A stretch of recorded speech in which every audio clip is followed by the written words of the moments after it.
nag-iisa at nalulumbay dahil sa hirap mong tinataglay.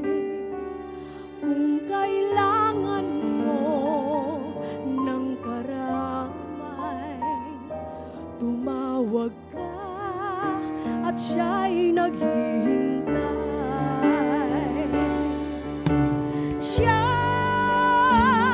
ang iyong kailangan, sandigan, kaibigan mo. Siya ang araw mong lagi at karamay mong sawi. Siya ay si Jesus sa bawat sandali.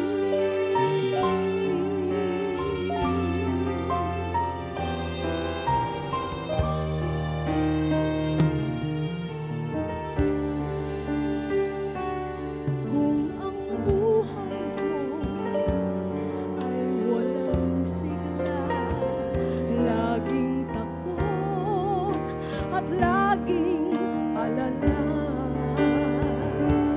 tanging kay Jesus makakaasa.